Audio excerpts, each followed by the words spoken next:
नमस्ते बच्चों, कक्षा सप्तमी विषय हमारा है वैदिक गणित। अभ्यासमाला हमारी 6 का भाग 1।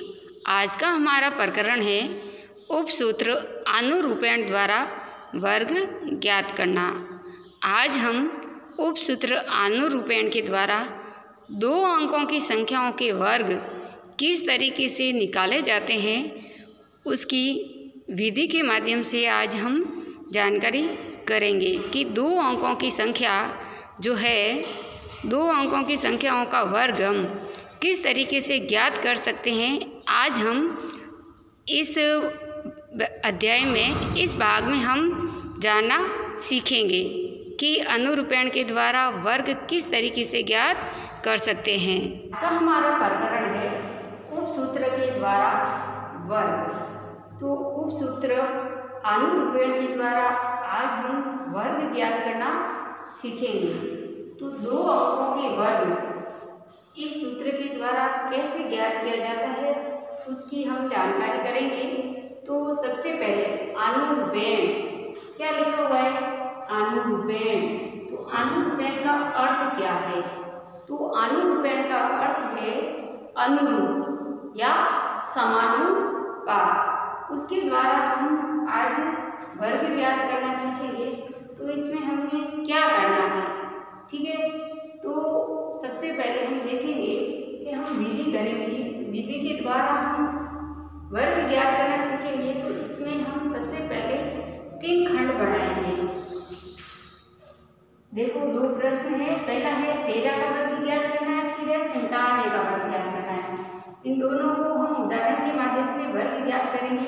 तो सबसे पहले हम 3 खंड बनाएंगे।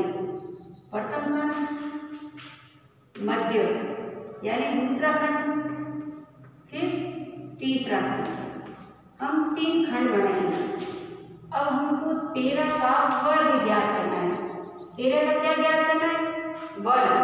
वर्ग ज्ञात करने के लिए सबसे पहले हमने 3 खंड बना दिए। अब हमको क्या करना है? तो आगे देखो, इकाई का मान क्या है? 3। 3 का वर्ग, 3 का वर्ग क्या होगा? 9। तो उस 9 को तीसरे खंड में लिखना है। तीसरे खंड में लिख दिया ये 9। अब हमारा दाहिने का अंक, दूसरा अंक क्या है? 1। 1 का वर्ग प्रथम खंड में, 1 का वर्ग 1 ही होगा, वो हम प्रथम खंड में लिखेंगे। देखो तीसरे खंड में भी आ गया और प्रथम खंड में भी आ गया। अब हमारा मध्य खंड रहा है। तो मध्य खंड में क्या करेंगे? इन दोनों संख्याओं का गुणनफल, यानी इन दोनों संख्याओं को आपस में गुणा करना है। 3 और 1 को गुणा करेंगे तो आएगा हमारा 3। समझ में आया आप लोगों को? सबसे पहले क्या करना है कि 3 खंड बनाने हैं। फिर जो हमारे पास संख्या है उस संख्या का प्रथम अंक जो है उसका वर्ग तीसरे खंड में लिखना है, दूसरे अंक का वर्ग प्रथम खंड में लिखना है और मध्य खंड में इन दोनों का गुणा करके मध्य खंड में लिखना है। अब मध्य खंड में एक और क्रिया करनी है।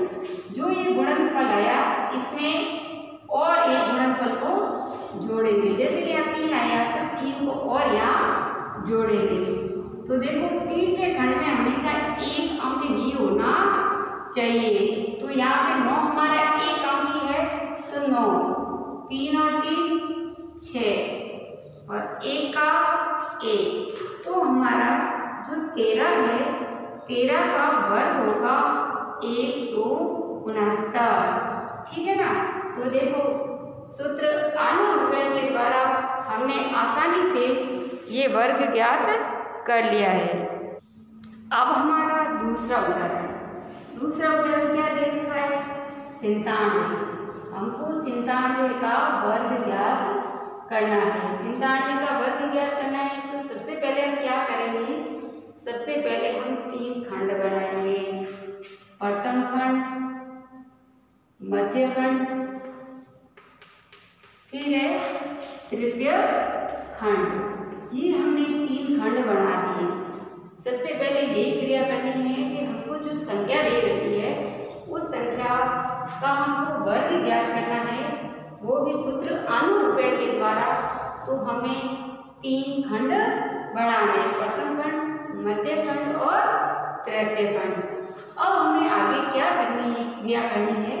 तो उसके लिए देखो, संख्या का जो पहला अंक होता है, संख्या का जो पहला अंक होता है उसका हमको वर्ग निकालना है।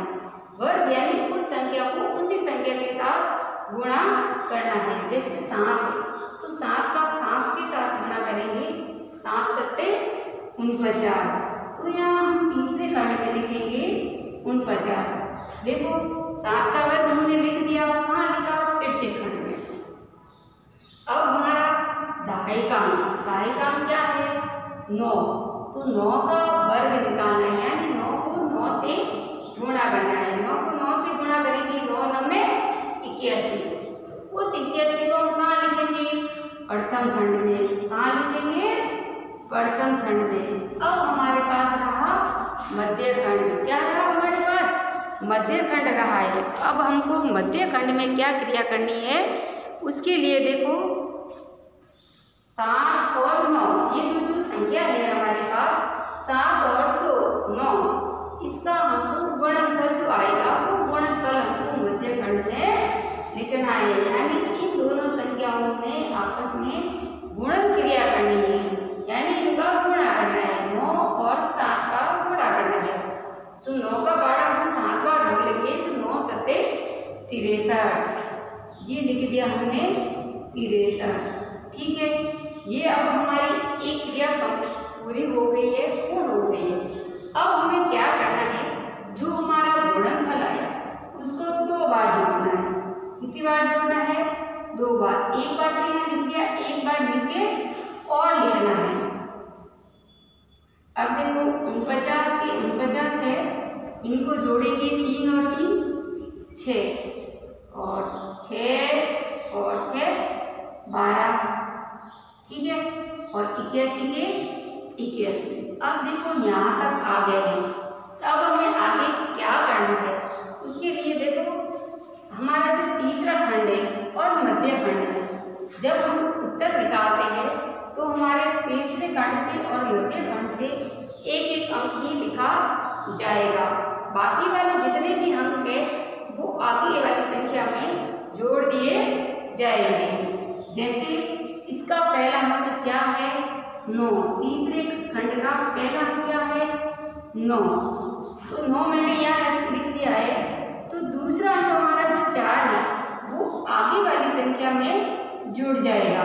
तो 126 है, 26 में 4 जोड़ेंगे तो हो जाएगा 130।